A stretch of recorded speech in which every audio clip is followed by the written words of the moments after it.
Intégration au sein du continent, c'est un sujet qui est longuement revenu lors de la réunion qui s'est tenue le 21 juillet dernier des chefs d'État de l'Union africaine à Accra, au Ghana.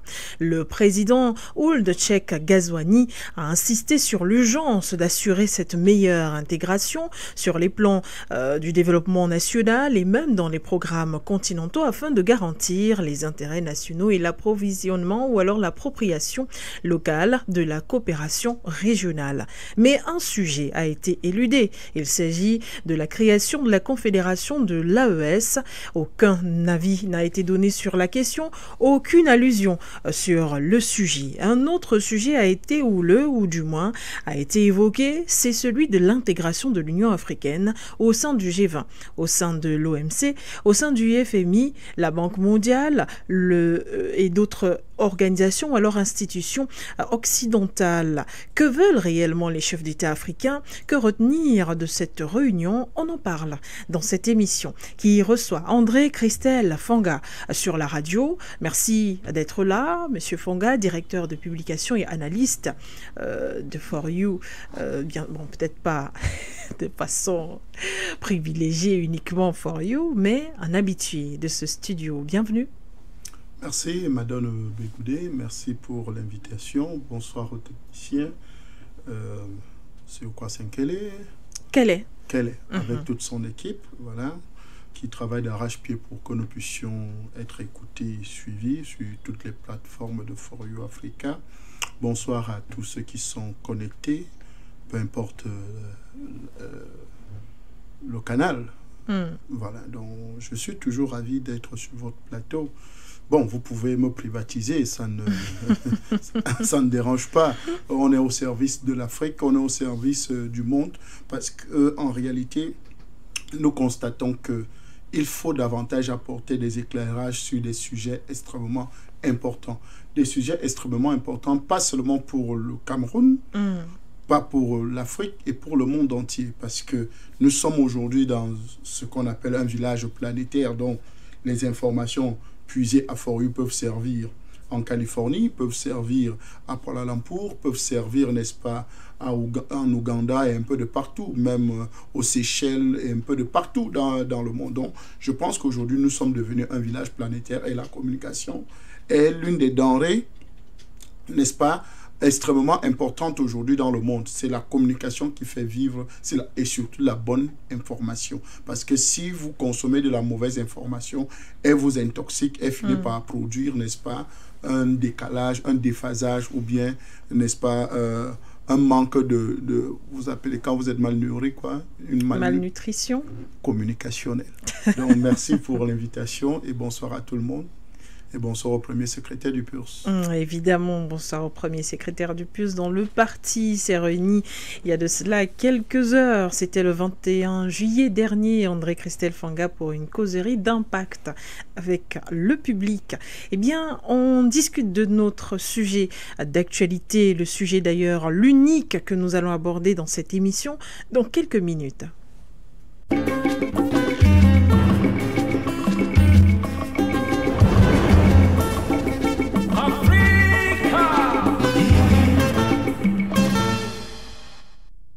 Réunis à Accra, je le disais dans mes propos liminaires, eh bien, les chefs d'État de l'Afrique et les représentants n'ont pas évoqué la confédération créée des États de l'Alliance du Sahel, mais ont parlé de toute autre chose. André Christelle Fanga, il est une chose à noter et à ne surtout pas éluder, c'est que aucune réaction sur le territoire africain n'a réellement été enregistrée au lendemain de la création, le 6 juillet dernier, de la Confédération de l'AES, aujourd'hui réunis donc le Mali, le Burkina Faso et puis le Niger. Déjà, comment comprendre un tel silence? Pourtant, certains pays, c'est vrai, ont cité la Guinée équatoriale, mais ce n'était pas une sortie officielle, c'était lors d'une conversation diplomatique. La Russie, par exemple, a eu à réagir, mais aucun État africain.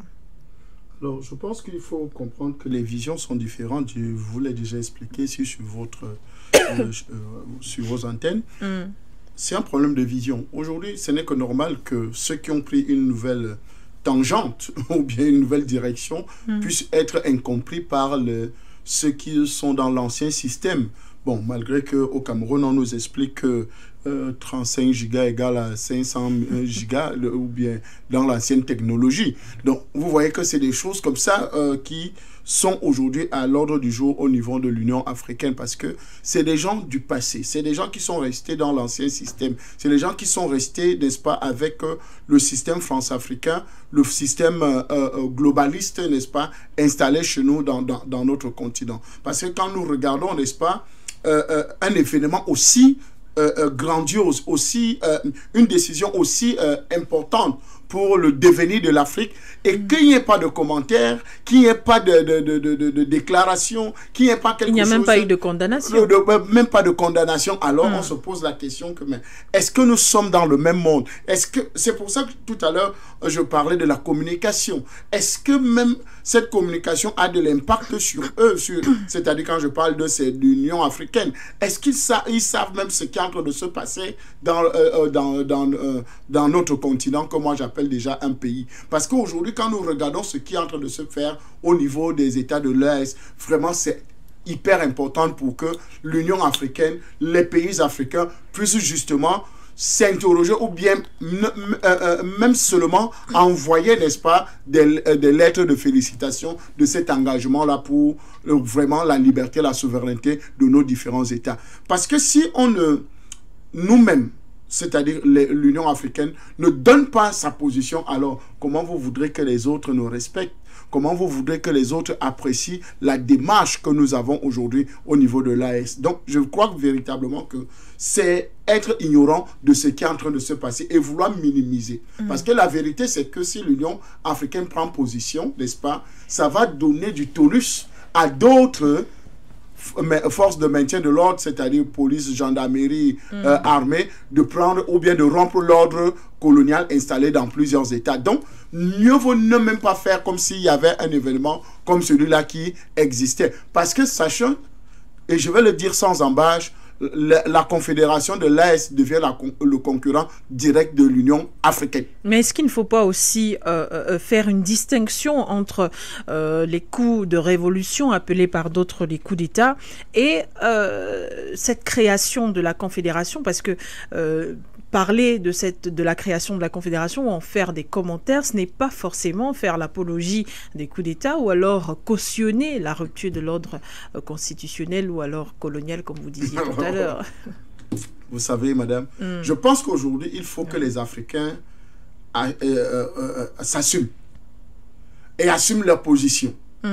Parce que nous ne pouvons pas comprendre qu'une organisation comme l'Union africaine, n'est-ce pas, ne puisse même pas faire un commentaire, sachant que c'est 3 pays qui viennent de quitter une organisation, n'est-ce pas, aussi importante que la CEDEAO. Et qu'au-delà de quitter la CEDEAO après les ruptures d'ordre constitutionnel, d'ordre colonial, n'est-ce pas, dans leurs États, alors ils décident de créer une confédération. Une confédération qui devient ipso facto concurrent, n'est-ce pas, à l'Union africaine. Parce que c'est maintenant, ça devient une organisation qui est ouverte maintenant, où d'autres pays peuvent adhérer. Donc, vous comprenez qu'aujourd'hui, ne pas s'arrêter un seul instant et se questionner, ne serait-ce que s'interroger, vous voyez un peu, c'est vouloir mépriser, n'est-ce pas, l'enjeu qui est derrière la confédération. Vous voyez un peu, parce que la mise en place de la confédération, c'est on est en train d'aller droit à la mort, n'est-ce pas, de l'Union africaine ou bien de la division de l'Union africaine. Parce que sachez d'abord que pour la mise en place de l'Union africaine, qui était l'OUA, l'organisation de l'unité africaine, qui avait une bataille lors de sa création, c'est-à-dire le bloc de Monrovia et le bloc de Casablanca. Ceux qui voulaient véritablement créer une confédération, une fédération africaine, ou bien les États-Unis d'Afrique, n'est-ce pas, où on devait avoir justement et non créer une organisation et non créer une association, parce que c'est simplement une association où nous sommes actuellement, une association où un pays peut adhérer comme il peut se retirer. Donc nous avons une association aujourd'hui qui est inféodée par n'est-ce pas, l'Union européenne. Parce que l'Union européenne finance à 70%, n'est-ce pas, l'Union africaine. C'est l'Union européenne qui propose des choses à l'Union africaine. Parce que le modèle, n'est-ce pas, qui a réussi, en fait, le bloc qui a réussi, c'est le bloc de Morovia. Le bloc de Morovia qui était extrêmement affilié au bloc, à l'Union européenne ou bien aux ambitions européennes. C'est-à-dire, c'est l'Europe qui s'est déportée et a gagné la bataille pour installer l'OUA. Et donc, ça s'est calqué sur ce modèle de l'Union européenne. C'est-à-dire, c'est une simple association où on a des gens qui viennent siéger et la plaque tournante, le président de la commission. Et en fait, on tient des réunions comme ça et vous rappelez-vous bien, à l'Union européenne, il y avait le Brexit. Le Brexit, c'était le retrait de l'Angleterre, n'est-ce pas, de la Grande-Bretagne. La Grande-Bretagne, n'est-ce pas, de cette union-là européenne. Donc, vous comprenez que c'est la même chose aujourd'hui en Afrique. Et donc, vous avez vu ce que le Brexit a causé en Europe, dans l'Union européenne. Alors, comment 2-3 États aussi importants, n'est-ce pas, commencent à créer plus que ce que c'est que le Brexit. Parce que aujourd'hui, les 3 pays, en matière de superficie, sont 10 000 fois plus grands que la Grande-Bretagne, sont 10 000 fois plus riches que la Grande-Bretagne, mais c'est quand même une aberration que ça ne crée pas autant de problèmes, parce que simplement, ils tiennent encore, ils utilisent encore le franc CFA. Vous savez, ce qui a causé que l'Union européenne ait trop de problèmes, c'est parce que la livre sterling, n'est-ce pas, qui est la monnaie anglaise, n'est-ce pas, était très forte.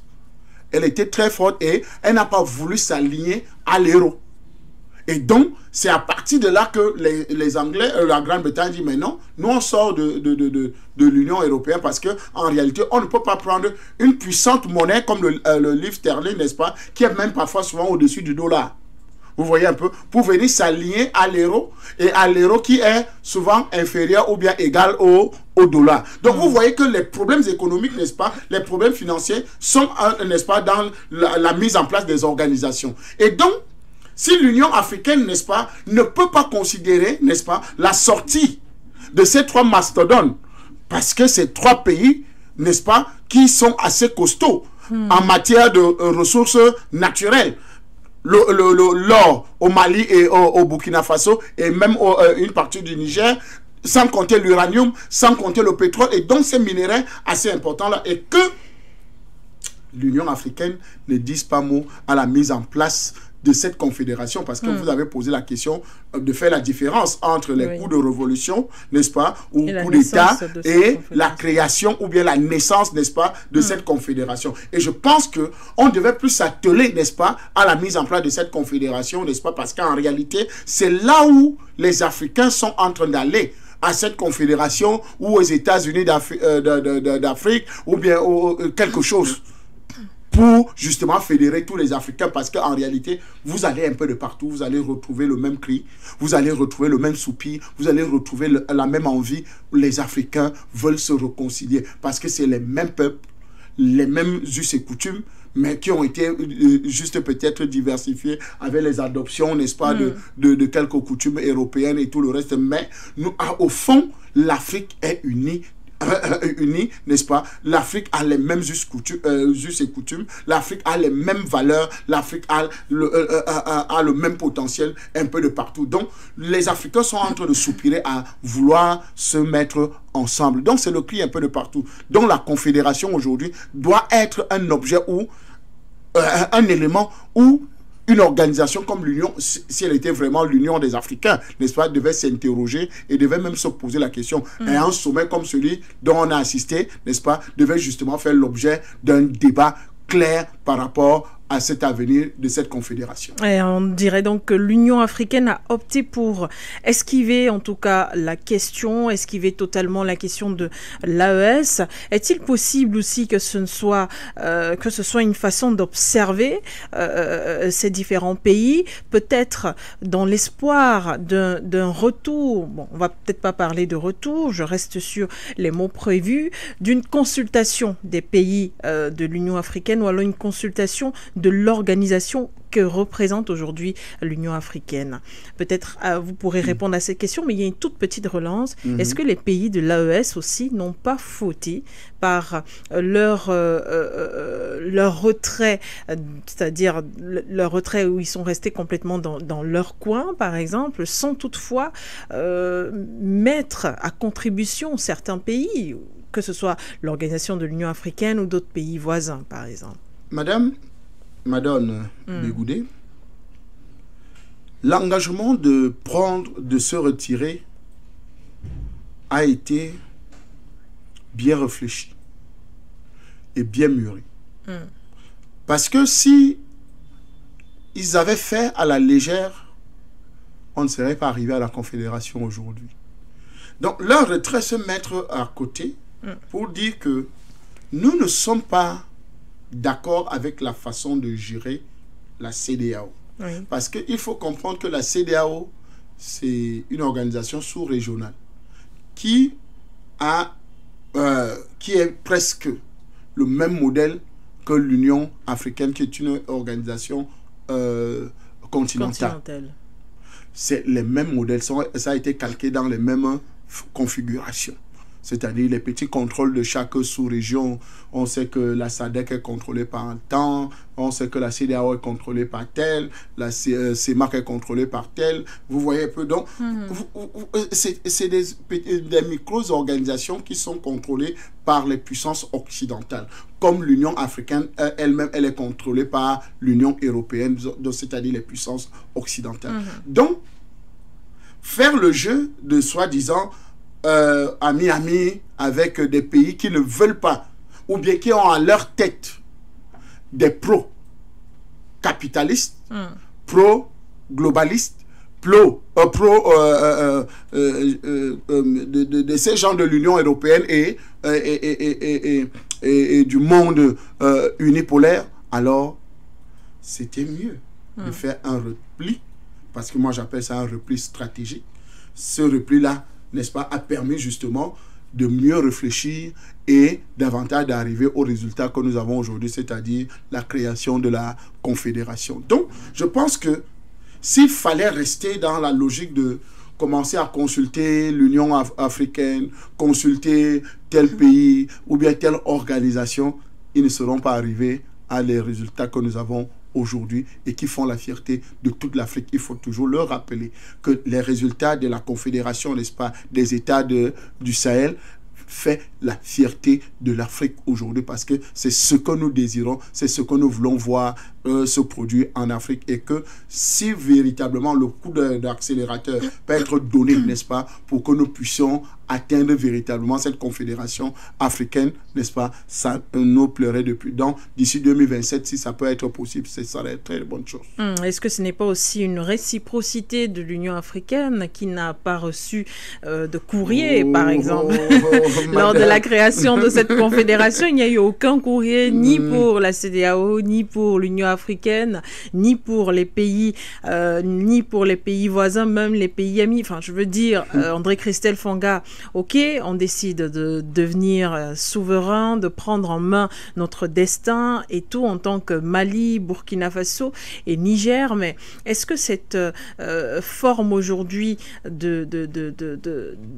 d'attitude qui donne à penser que c'est une autarcie entre trois pays ne va pas justement montrer ses faiblesses d'une certaine manière? Non, je pense que première des choses, il faut expliquer le contexte, n'est-ce pas, de comment ces pays arrivent à prendre cette décision. Ces pays se retrouvent en proie face à un ennemi invisible appelé le terrorisme. Dans leur lutte, c'est-à-dire les hommes en treillis, dans leur lutte pour obtenir, n'est-ce pas, la libération de leur territoire, se retrouve que les groulots d'étranglement se trouvent en réalité à la gouvernance. C'est-à-dire, le président, premier ministre, en fait, ceux qui dirigent le pays ne sont pas véritablement, n'est-ce pas, pour la lutte contre, n'est-ce pas, le terrorisme et le djihadisme. Alors, eux, ils sont les hommes de terrain. Eux, ils sont face à ces djihadistes, à ces terroristes au quotidien. Et parfois, les moyens ne suivent pas. Parfois, c'est des contre-instructions.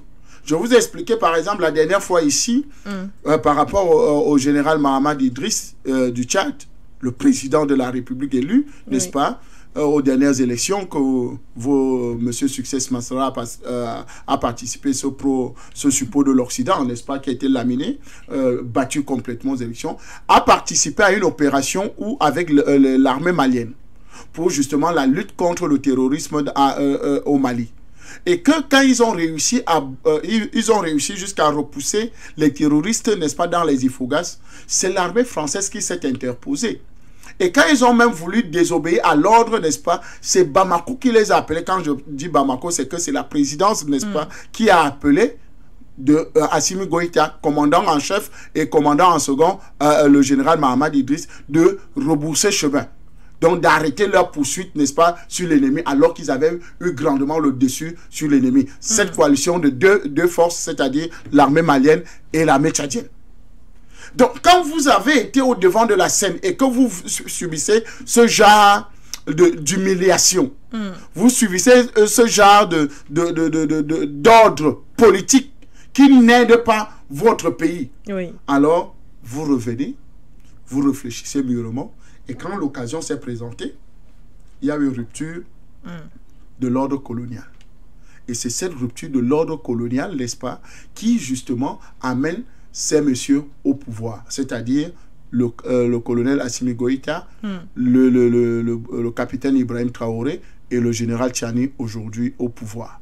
Et donc, ils font face maintenant au courroux de l'Union européenne, au courroux, n'est-ce pas, des forces qui contrôlent la plupart des pays africains. Alors, ils veulent les punir.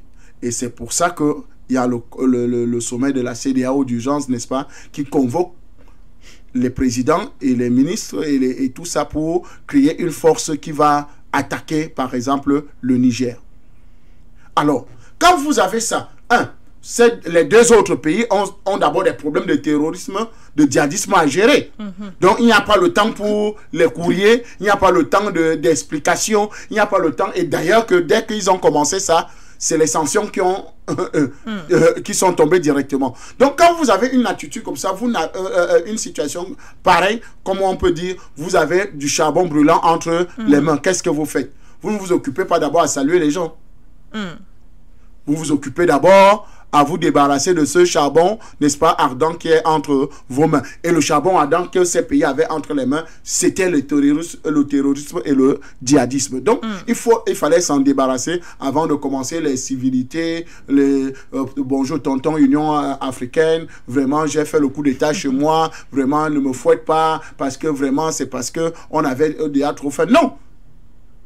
On continue d'abord la bataille, on viendra expliquer tout le reste après. Mais comme je l'ai dit tantôt, il y avait des pro-Occident, parce que le revers que la France a subi, n'est-ce pas, au niveau du Mali et du Burkina Faso et du Niger, il fallait absolument punir le Niger, punir le Mali, punir le Burkina Faso de ce revers-là. Alors, ils ont mis toutes les forces négatives en marche pour justement discréditer, n'est-ce pas, cette alliance du Diftako Gourma et vouloir mettre en mal, n'est-ce pas, les dirigeants qui sont là. Donc, ne leur demandez pas des courriers, ne leur demandez pas des actions diplomatiques. D'ailleurs, même la plupart des États qui ont utilisé les courriers, les diplomaties et tout ça, ont apporté quels résultats? Aucun. Aujourd'hui, nous avons des résultats dans la Confédération. Donc, pour simplement dire que, madame, l'Union africaine n'a jamais été une organisation africaine. C'est une organisation de l'Union. En fait, c'est de l'antichambre de l'Union européenne. C'est-à-dire, c'est antichambre, non. C'est une chambre de l'Union européenne. Je dis bien, l'Union africaine est une chambre de l'Union européenne. Donc, elle siège à tous les comités, elle siège à toutes les réunions. C'est elle qui dicte même les lois. Parce que les biscuits qu'ils boivent, les biscuits qu'ils mangent, le café qu'ils boivent là vient de l'Union européenne. Merci. Merci André Christelle Fanga. À présent, nous allons peut-être sortir de cette première phase de l'émission qui parlait particulièrement de l'esquive, voilà, totale de cette actualité concernant la création de la Confédération des États de l'AES.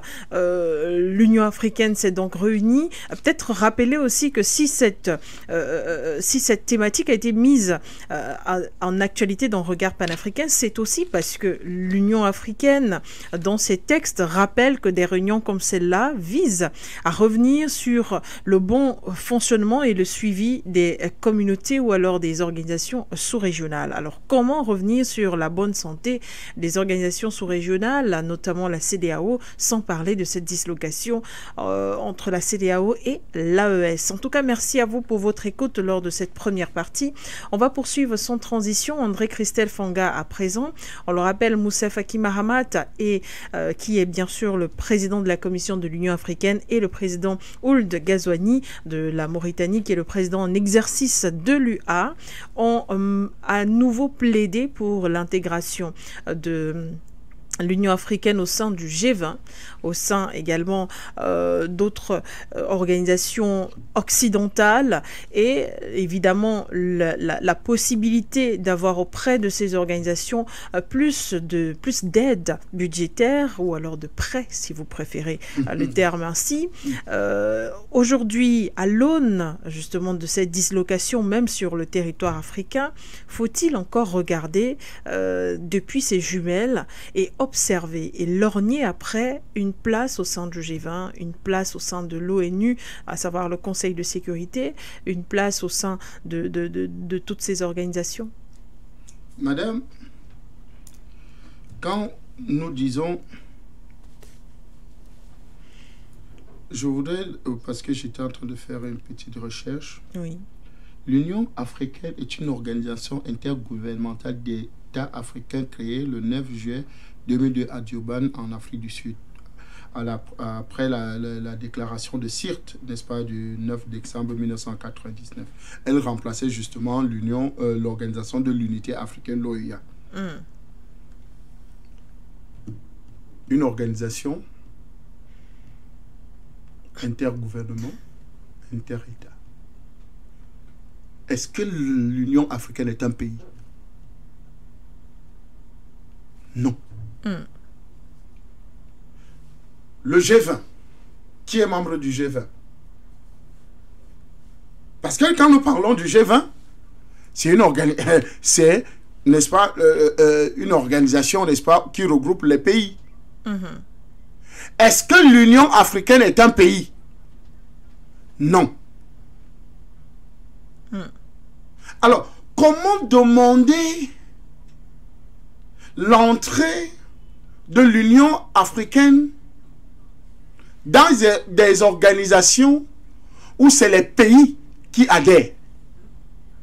Est-ce que c'est pas dans la lancée aussi de considérer l'Afrique comme un pays? C'est vous, André Christelle Fanga, qui parlez de fédération. On veut de l'Afrique un pays, oui, pas sous la forme que l'Union africaine veut nous donner là. C'est-à-dire cette organisation financée à 70% par l'Europe, par l'Union européenne. Mais écoutez, madame, c'est une très grande aberration de prendre l'organisation, n'est-ce pas, une association des pays où chacun peut se retirer à tout moment et aller affilier ou bien aller demander l'affiliation à une autre organisation supranationale. Attention. Est-ce que tous les pays se sont concertés et dire d'une même voix, nous demandons, n'est-ce pas, à l'Union africaine de demander une place, n'est-ce pas, au Conseil de sécurité, de demander une place, n'est-ce pas, au G20, de demander une place à toutes ces organisations que vous citez là. Il n'y a pas eu ce genre de concertation. C'est le président en exercice, c'est le président de la commission et quelques membres, n'est-ce pas, de cette organisation qui, dans leur agenda, veulent affilier, veulent faire croire qu'aujourd'hui, l'Union africaine est devenue, n'est-ce pas, un pays qui va s'affilier à des organisations comme cela. Mais non, c'est prendre l'Afrique pour une porcherie. Eh bien, c'est président André Christelle Fanga, le président de la commission de l'Union africaine, oui. Pardon pour le lapsus qui arrivait, de l'Union africaine, et le président de l'Union africaine lui-même. Eh bien, ces deux-là ont estimé aujourd'hui, avec la bénédiction des partenaires du G20, du G7, de l'Union européenne ou encore des Nations unies, que c'était une aubaine pour l'Afrique afin de se mettre en lumière, afin d'être un peu plus visible sur le plan commercial, sur le plan diplomatique et même sur le plan géopolitique. Vous n'êtes pas d'avis avec ces assertions? C'est là où je vais être très dur, madame. Que ces vendeurs de l'Afrique doivent être arrêtés et chassés de l'Union africaine. Comment? Je dis bien ces vendeurs de l'Afrique. Pour bénéficier de quoi? Pour vous, ce n'est pas une recherche de meilleurs partenariats? Partenariat de quoi? L'Afrique, c'est plutôt les partenaires qui doivent venir supplier l'Afrique. Cette Afrique de demain que nous avons envie, que nous avons besoin, ce n'est plus nous qui allons aller chercher les partenaires. C'est les partenaires qui vont se ruer en Afrique pour nous. Parce que comment considérer, n'est-ce pas, l'Union européenne, les États-Unis et tous ses membres, prenons même les pays du G7. Parce que le G7 aujourd'hui, parce que la Russie n'est plus membre, n'est-ce pas? Parce que c'était le G8, non? La Russie ne fait plus partie. Alors, dans le G7, l'Afrique prend le continent européen, prend les États-Unis, prend la Chine, les englobe, ne font même pas tout le territoire africain. Parce que tous... l'Afrique est à 30 millions quelque chose de kilomètres carrés. L'Europe, les États-Unis, la Chine font à peine 29 kilomètres carrés. En termes de population, nous sommes aujourd'hui, l'Afrique est aujourd'hui à 1 milliard, près de 300 millions d'habitants. Donc bientôt va atteindre la Chine, Mais écoutez, quand on parle de ressources naturelles, quand on parle de l'Afrique, du potentiel africain, mais c'est un scandale planétaire. D'ailleurs, l'Afrique, seulement le bassin du Congo, c'est la deuxième réserve atmosphérique du monde. C'est-à-dire après l'Amazonie, n'est-ce pas? Après l'Amazonie au Brésil, c'est l'Afrique. C'est-à-dire la RDC Congo. On prend seulement le bassin du Congo, hein? On ne prend pas les autres bassins qui existent en Afrique. Donc en matière de biodiversité, l'Afrique reste la deuxième réserve mondiale et planétaire. Et puisque vous parlez de la RDC qui représente aujourd'hui 51% de cobalt dans le monde entier. Dans le monde entier. Oui. Écoutez, on a sorti, j'ai oublié comment on appelle ça, cette organisation-là qui parle de l'uranium. Ils ont classé les pays, les producteurs. Parmi le 7e pays producteur, c'est le Niger. Producteur d'uranium. Mais, dans le classement des pays les plus pauvres du monde, le Niger s'y trouve. Vous ne voyez pas que c'est une aberration? C'est quelque chose d'incroyable et impensable. Vous êtes 7e producteur mondial d'uranium. Mais dans le classement planétaire mondial, vous êtes classé parmi les pays les plus pauvres. C'est pour ne pas dire avant-dernier. Mais vous êtes 7e producteur d'uranium. La France est 0 producteur. Mais la France est vendeur d'uranium et nourrit ses 126 centrales nucléaires avec l'uranium venu du Niger. D'ailleurs, quand le Niger a commencé à demander que Orano, son contrat s'arrête, ils sont allés au Kazakhstan et au Canada pour aller demander, n'est-ce pas, l'achat de l'uranium. Et ils payaient 10 000 fois le double de ce qu'ils prenaient au Niger.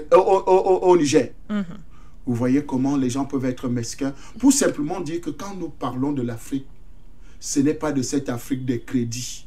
Ce n'est pas cette Afrique des avec. Ce n'est pas cette Afrique, n'est-ce pas, vraiment des contrats de performance avec le FMI, des contrats avec la Banque mondiale, ou bien des prêts, des ajustements structurels de ceci et de cela. L'Afrique a un potentiel énorme qui va faire chambouler le monde. Et c'est parce que ces vendeurs, ces voleurs, n'est-ce pas, de la Commission de l'Union africaine et le président en exercice veulent justement aller vendre l'Afrique au G20, au G7, à l'OMS et tout ça. Parce que sachant que l'Afrique d'ici peu est ce lion qui dormait, qui est en train de se réveiller. Et c'est pour ça que nous disons, nous sommes très d'accord avec les États de l'AES, parce qu'en réalité, c'est comme si le lion qui dormait en nous est en train de se réveiller. Je voudrais vous faire un petit rappel encore. Oui. Petit rappel en allant au Burkina Faso. Le Burkina Faso, depuis 2 ans, n'a plus prêté d'argent ni au FMI, ni à la Banque mondiale. Mais tous les fonctionnaires sont payés normalement. L'économie se porte bien. Et aujourd'hui, on voit des résultats. C'est vous-même j'ai écouté votre journal, n'est-ce pas? Où on parle, n'est-ce pas, de la transformation, n'est-ce pas, agricole au niveau du Burkina Faso. Agro-silvo-pastoral. Voilà. Donc, vous avez des actions qui se produisent. Donc, pour vous dire que, madame, ces vendeurs d'illusions, ces voleurs du rêve africain qui veulent aller l'introduire dans la secte planétaire globaliste de Davos, c'est-à-dire M. Moussa Faki Mahamat et M. Ghazouani. C'est Ghazouani, non? Oui, il est président d'un État là qu'on appelle... la Mauritanie. C'est un État qui faisait partie du G5 Sahel. Oui, bien sûr, qu'on appelle la Mauritanie, n'est-ce pas? Mais qui est lui-même dans un état de pauvreté, n'est-ce pas, qui ne dit pas son nom, malgré les ressources qu'il y a dans leur pays. Mais comme ils veulent vilipender, ils veulent vendre l'Afrique aux autres, ça ne réussira pas, madame. Parce que l'Afrique n'a pas besoin d'être membre du G20. L'Afrique n'a pas besoin d'être membre du G7. L'Afrique n'a pas besoin d'être membre de l'Union ou une place. Mais c'est quelle mendicité ça? Vous allez demander une place à l'OMS, Organisation mondiale de la santé. Vous allez demander une place à l'OMC, Organisation mondiale du commerce. Vous allez demander une place à l'OMD, Organisation mondiale douanière. Vous allez demander des places dans des choses inutiles qui ne nous aident pas. Ce n'est pas aussi pour avoir le pouvoir de décision. Alors, parce qu'en fait, les pays africains, notamment le Tchad, puisqu'on parle de Moussa Faki Mahamat, qui a la présidence de la Commission de l'Union africaine, ou encore la Mauritanie de Mohamed Ould Ghazouani, estime aujourd'hui que l'Afrique le continent africain n'a pas la possibilité de s'exprimer et de prendre des décisions là où le monde décide de ce qui va se passer dans le monde. Alors, veut se rapprocher totalement de ce monde-là pour pouvoir avoir le pouvoir de décision. Alors, vous voyez le Conseil de sécurité, la Russie aussi appelle à chaque fois à ce que le continent africain ait des pays qui seront représentés au sein de ce Conseil pour rectifier l'injustice historique. Madame Bekoudé, si les pays africains décident de quitter toutes ces organisations-là, le monde s'écroule. Comment ça? Ou bien, le monde ne s'écroule pas, mais il sera déséquilibré. Le monde sera déséquilibré et tous se tourneront vers l'Afrique pour venir demander des contrats. Vous savez, pour que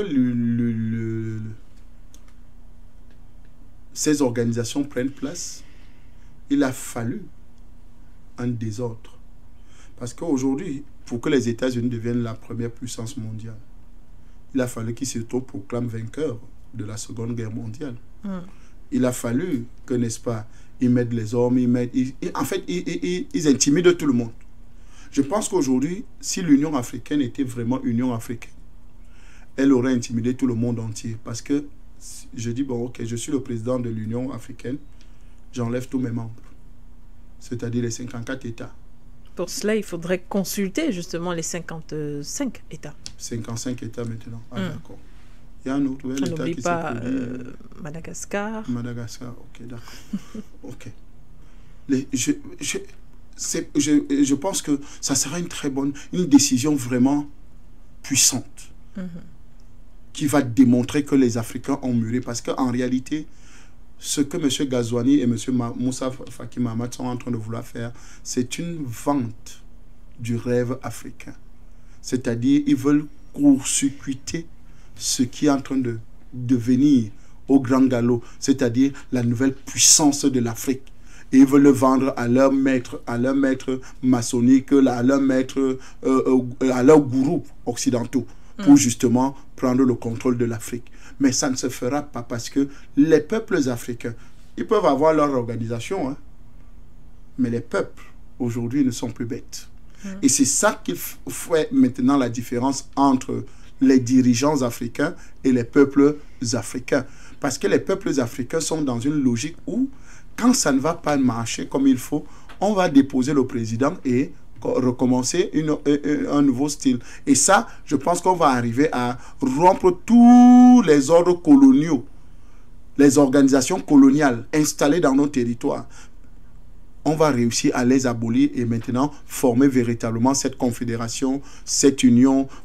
Je ne sais pas comment vous allez l'appeler, n'est-ce pas? Je peux être avec vous. Nous, on est tous d'accord, on est dans le même bateau, Madame Madone, d'avoir une Afrique unie. Bien sûr. D'avoir une Afrique qui n'a plus de frontières.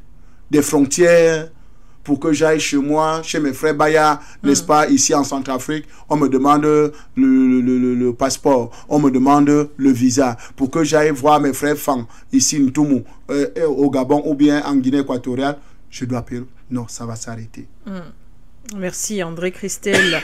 Fanga Moussa Faki Mahamat et le président Ould Ghazouani ont également parlé de l'importance du renforcement de l'interaction entre l'intégration économique du continent et la consolidation de la paix et de la sécurité. Et c'est dans ces domaines que d'ailleurs ils estiment que l'appui de l'Union européenne, même s'ils n'ont pas encore parlé de l'intégration de l'Afrique au sein de l'Union européenne, l'intégration, enfin je veux dire le soutien de l'Union européenne, le soutien des pays étrangers, le soutien du G20, le soutien de l'OMC, Banque mondiale, FMI, reste très important pour mettre sur pied justement une consolidation de la paix et de la sécurité, pour faciliter l'intégration économique dans les pays africains. Pourquoi est-ce que ça semble si risible ou alors dérisoire? Ben, écoutez, parce que ces institutions-là n'ont jamais rien apporté pour l'Afrique. Comment vous pouvez nous dire que ça va apporter l'intégration? Bon, ok, le FMI a déjà apporté quelle intégration aux banques mondiales ou bien tous ces éléments-là, toutes ces organisations-là? En fait, c'est plutôt un marché de dupes parce que vous ne pouvez pas aller vouloir vous affilier à, par exemple, à l'OMC quand vous êtes en train de mettre en place, par exemple, la ZLECAf. Vous allez chercher quoi à l'OMC? Parce qu'en réalité, la ZLECAf est justement pour réguler le marché africain. Oui. C'est la zone de libre-échange africaine, du commerce. Oui. Alors, vous allez chercher quoi à l'OMC? Vous voyez qu'en réalité, c'est comme à l'État, dans mon pays, le Cameroun. On met les péages automatiques dans une route cabossée. Vous voyez ça? Parfaitement. Vous-même, regardez j'essaye de visualiser. Exactement. Donc, vous voyez que vous n'arriverez nulle part. Ça ne produira rien. La preuve en est, depuis au moins 2 ans que ces péages sont terminés, ce n'est pas fonctionnel. Donc, ça a été un argent investi pour rien. Donc, vous voyez que c'est en réalité la même chose. On va s'affilier dans des organisations comme l'Union africaine, l'OMC, Union du commerce mondial. C'est l'Organisation mondiale du commerce. Oui. Alors, quand nous savons tous que ceux qui managent le commerce mondial sont dans une logique d'inégalité, c'est-à-dire c'est eux qui fixent les prix de beaucoup de choses, alors que nous sommes producteurs. Comment est-ce possible que c'est les acheteurs qui fixent les prix chez, n'est-ce pas, les producteurs? Vous comprenez quelque chose à ça? Prenons l'exemple du cacao. Les pays africains sont des price takers. En réalité. Vous voyez un peu? Vous prenez... C'est une aberration que la Côte d'Ivoire soit dans la pauvreté. C'est une aberration que le Ghana soit dans la pauvreté. C'est une aberration que le Cameroun soit dans la pauvreté, alors que c'est des très grands pays producteurs de cacao. La Côte d'Ivoire est première mondiale. Mais est-ce que c'est la Côte d'Ivoire? On vend le prix du cacao en Côte d'Ivoire à 1200. Quand au Cameroun, c'est à 7000 déjà. Le Cameroun a souffert aussi de ces 1200 pendant longtemps. Oui, parce que c'est des grands acheteurs au niveau des grands chocolatiers, parce que c'est eux les plus grands acheteurs du cacao mondial, n'est-ce pas? Les grands chocolatiers Suisse, France, Angleterre et États-Unis, c'est eux qui achètent le plus. Mais comme c'est eux les patrons qui tiennent les manettes de l'OMC, qui décide, n'est-ce pas, de combien on va acheter, alors on est obligé de vous imposer que bon, le prix de cacao ne doit pas déborder au prix mondial de 1200. Hein? Alors, vous obéissez ou bien on vous envoie une petite bombe là, ou bien on vous dégage du pouvoir, parce qu'à l'époque, c'était que dès que vous n'obéissez pas à l'ordre colonial, alors on vous dégage. Aujourd'hui, vous ne pouvez pas nous dire que cette Afrique-là doit aller supplier l'OMC pour avoir une place. Et d'ailleurs, même si elle a une place, est-ce qu'elle pourra décider? Non. Parce qu'en réalité, vous êtes toujours minoritaire.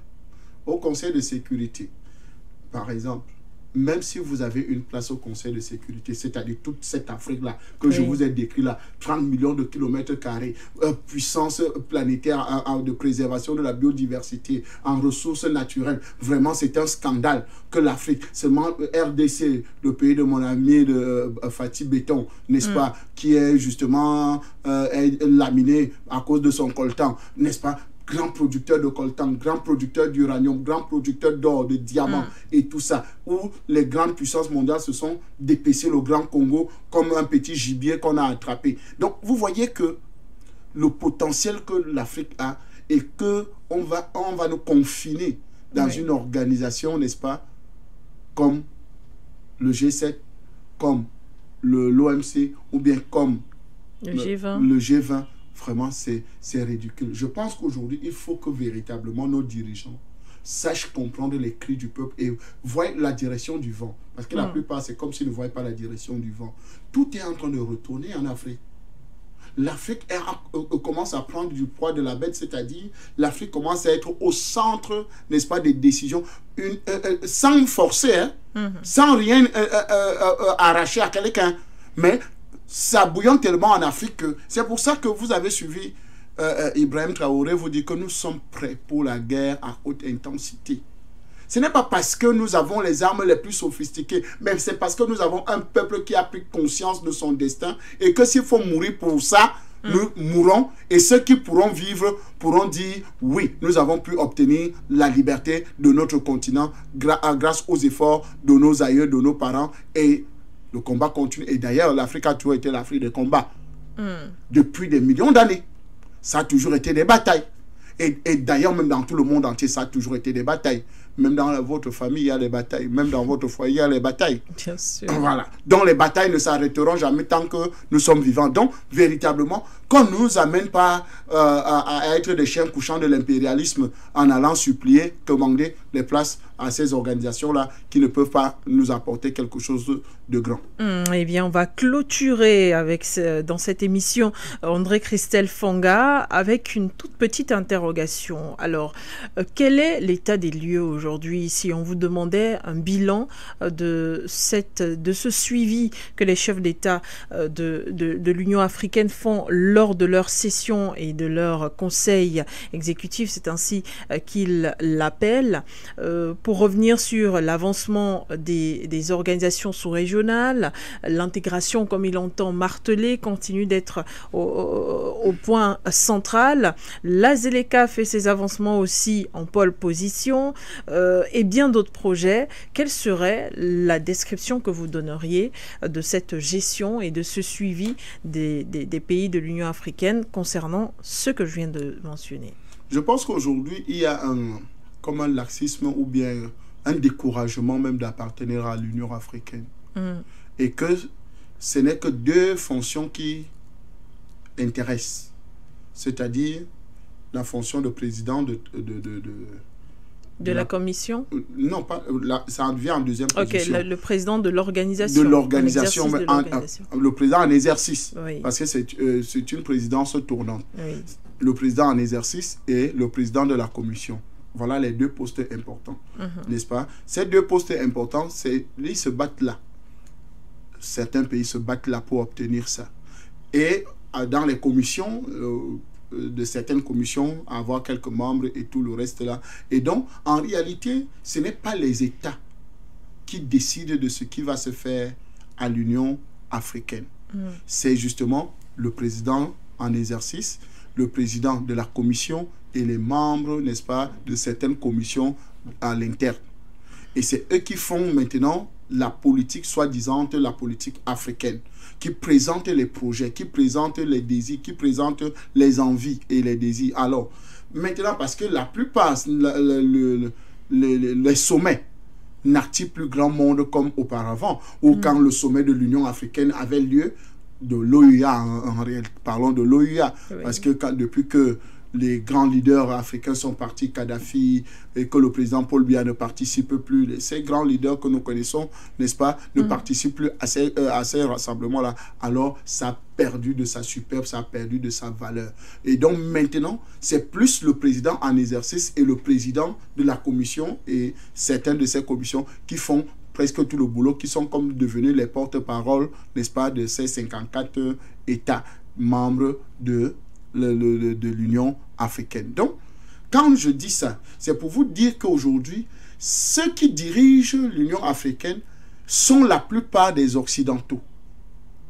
Parce que vous ne pouvez pas prendre une décision à l'Union africaine sans que l'Union européenne n'ait donné son quitus. La preuve en est, ils ont toujours des experts, ils ont toujours des envoyés spéciaux, ils ont toujours les ambassadeurs, ils ont toujours des gens qui participent à ces réunions-là. D'ailleurs, même, ils ont leurs ambassadeurs dans la plupart des États africains. Et donc, quand il y a une organisation comme celle-là, tous ces ambassadeurs-là participent avec les membres, les experts envoyés depuis l'Union européenne qui viennent analyser les projets. Et ils savent tous que on ne pourrait jamais prendre un projet, n'est-ce pas, qui va aider l'Afrique, adopter un projet qui va aider l'Afrique, n'est-ce pas, à sortir de l'ombre. Parce que Edmond Kohl, ancien chancelier allemand, n'est-ce pas, avait par exemple dit, nous ne permettrons jamais que l'Afrique s'industrialise. Et pour empêcher l'industrialisation de l'Afrique, qu'est-ce qu'il faut faire? Il faut que vous financiez des projets fallacieux, des projets bidons, des projets qui ne vont... Quand vous financez la gouvernance, c'est pour vous financer la bonne gouvernance. Bon, ils appellent ça la bonne gouvernance. Financement, accord budgétaire pour la bonne gouvernance ou bien pour, n'est-ce pas, appui budgétaire des États. Appui budgétaire parce que peut-être le budget est déficitaire, c'est-à-dire vous n'avez pas produit assez d'impôts, assez de ressources, n'est-ce pas, pour justement combler, n'est-ce pas, votre budget annuel dans votre État. Donc, le FMI vous accorde un appui budgétaire sous forme de crédit. Bon, ils ne disent jamais crédit, mais sur aide. N'oubliez pas qu'il y a aussi des aides pour lutter contre la corruption. Mais bien sûr. Donc, c'est dans des éléments comme ça. Et les plus grands corrompus, c'est les qui? Ce n'est pas les multinationales qui sont dans nos États, qui achètent la plupart, n'est-ce pas, des concessions, de tout ça, et qui corrompent les dirigeants, les gouvernants. Vous voyez un peu. Donc, la corruption et le vol ne vient pas de l'Afrique. Ça vient de l'Europe. Ça vient de ceux qui sont venus s'installer dans notre territoire pour nous voler et corrompre les dirigeants. Donc, pour simplement dire que quand j'explique cela, quand ce que Edmond Kohl avait dit, vous allez voir que des projets qui peuvent apporter l'émergence, qui peuvent apporter la souveraineté, qui peuvent apporter, n'est-ce pas, l'honneur, la dignité à l'Afrique, ne se feront jamais. Par exemple, vous prenez, si nous voulons industrialiser l'Afrique, il y a le projet INGA. Le projet INGA 1, INGA 2 qui se trouve en RDC. Le projet INGA du barrage INGA, le grand barrage, qui a la capacité de produire de l'énergie pour toute l'Afrique. Oui. Et en revendre une partie en Europe. Mais ça n'a jamais été financé. Mais on va aller nous financer des choses bidons à beaucoup de milliards. Vous voyez un peu. Alors que si on finance le projet INGA, l'Afrique aura déjà d'abord toute l'énergie. Ça veut dire que des centrales et en fait des sociétés, n'est-ce pas, des industries vont s'installer. On pourra transformer l'or, on pourra transformer le diamant, on pourra transformer toutes les matières que vous connaissez qui ont besoin d'être transformées sur place parce que nous avons assez d'énergie. Le décollage de l'Afrique, c'est le déficit énergétique. Le non-décollage de l'Afrique, c'est le déficit énergétique. Et c'est pour ça qu'ils feront tout pour que nous n'ayons pas de l'énergie. C'est pour ça qu'ils feront tout pour entrer dans les concessions, comme Eneo. C'est un groupuscule, une société en faillite anglaise qui a racheté Eneo. Je dis bien une société en faillite, appelée Actis, qui a racheté Eneo. Donc, quand vous voyez une société en faillite qui a la capacité de venir acheter, racheter les parts d'une société, n'est-ce pas, comme ASONEL, alors vous posez pas la question comment. L'objectif, c'est que, oui, produisez l'électricité comme vous voulez, mais on va donner ça à qui on veut. On va donner l'électricité comment on va distribuer ça n'importe comment, comme on veut. Et ça permet que ça ralentit l'économie de votre État, ça ralentit l'économie de l'Afrique et ça ralentit le bon, n'est-ce pas, de l'Afrique. Donc, pour simplement dire que tout ce que vous avez cité comme organisation, comme les avantages qu'on va chercher dans ces organisations-là, en fait, ne sont pas des avantages, mais c'est plutôt des goulots d'étranglement, n'est-ce pas, qui vont empêcher à l'Afrique de décoller parce que l'Afrique a du potentiel de décoller d'elle-même sans appartenir à une organisation extra, c'est-à-dire à l'OMS, à l'OMC, au G20, au G7. Au FMI, ou Banque mondiale. D'ailleurs, Kadhafi était tué pourquoi? Parce qu'il a décidé de faire ce que eux, ils disaient, c'est-à-dire Banque africaine le FMA, Fonds monétaire africain. Il a décidé de créer, de mettre en place un satellite RASCOM 1, RASCOM 2. Il a décidé de mettre des infrastructures de qualité. La preuve en est, il y a plein d'autres infrastructures qui demeurent, n'est-ce pas, en Afrique aujourd'hui, grâce à ce financement-là. Donc, vous voyez qu'il devait mourir parce que si vous avez une banque africaine qui finance les projets, vous avez une armée africaine qui, justement, travaille pour la sécurité de l'Afrique. D'ailleurs, même l'Union africaine avait une force qu'on appelle la force en attente, non? Qui justement devait régler les problèmes de terrorisme, de djihadisme, d'intervention. La mission de l'Union africaine est déployée dans plusieurs pays. André Christelle Fonga et l'Union africaine s'en vantent d'ailleurs et menacent parfois de rompre ces missions dans plusieurs pays. On a la Guinée-Bissau par exemple qui reçoit l'aide de cette mission. Et le résultat c'est quoi?